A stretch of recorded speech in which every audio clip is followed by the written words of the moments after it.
Hey there, first of all I want to thank everyone who mirrored my video that got flagged and temporarily removed from YouTube. As you may have noticed, the video is now reinstated. Also, the strike on my account is gone, so thank you so much. As for the flaggers, what did you accomplish? You basically got my video to be uploaded on more than 300 channels, generating a total of views higher than I could have hoped for, and demonstrating once again that by trying to censor a video you will only make it go viral. Also, I want to stress the irony of me making a video in which, among other things, I talk about Muslim extremists trying to censor freedom of speech, only to get a counter-argument, then trying to get my video banned. Thanks for validating my point, flaggers. On that video I got a few comments accusing me of overgeneralizing, that I am judging all Muslims based on what some Muslims do. Messages like this: I swear it's retards like you who cause such problems. Why do you fucking judge a whole book and religion upon the followers' choices? Who says these are Muslims in the first place? They're a bunch of retards who follow a book. Don't judge a book by its followers, you fucker. Go read the book yourself and judge it upon what it says. What an ignorant retard.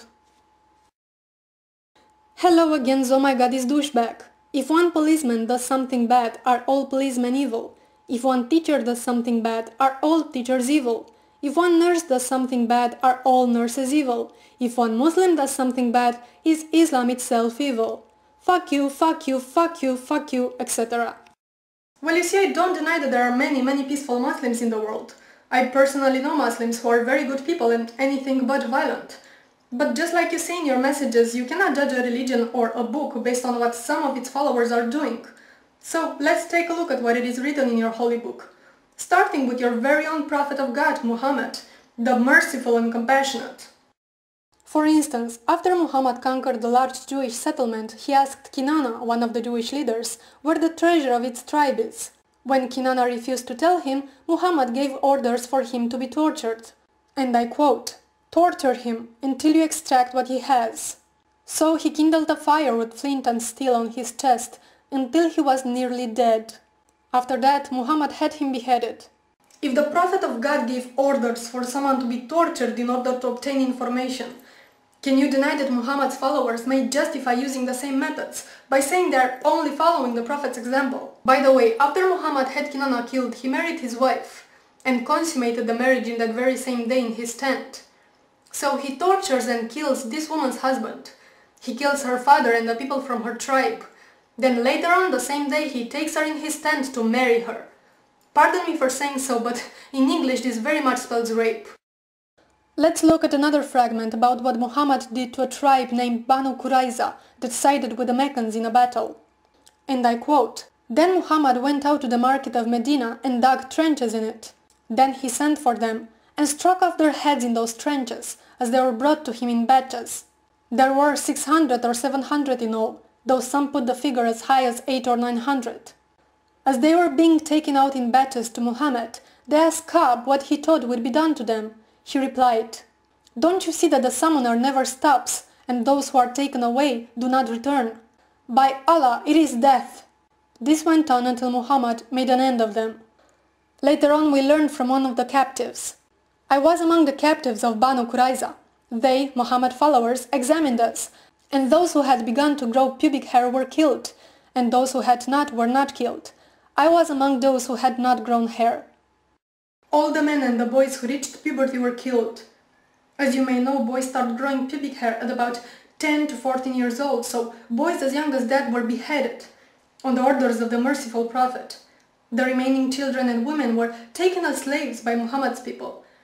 And the worst part of it is that only a few members of this tribe actually sided with the Meccans. The rest of them, the majority, didn't. It says so in the hadith, but the fact that they were innocent counted for nothing. Now where am I going with this? I'm not saying that Muhammad was an all-bad man, because I know he did some good things as well. But when you say don't judge a book by what its followers are doing, I have to say, well, the book does justify their deeds. The problem is Muhammad is not seen as simply a man of his time. Instead, he is held as the highest example of how a Muslim man should act today. So yes, the Muslim extremists do justify acts such as mass killing of the enemy, or torture, or pedophilia if you consider that Muhammad had a 6-year-old wife. Is it or is it not written in your book, whoever leaves Islam, kill him? Didn't your prophet say, fight and kill the disbelievers wherever you find them? I keep getting messages from Muslims insisting that true Islam is a peaceful religion. But at the same time I also get messages like this. This message is a warning to you. You are an atheist. It's your decision to believe or don't believe on God, Allah. It's your decision to be blind, deaf and dumb. But you have no right to insult my religion, Islam, or my great honorable Prophet Muhammad. Anyone who dares to insult our Prophet Muhammad have to be killed. This is what God, Allah says. And you have a problem with that, then just stop insulting Islam.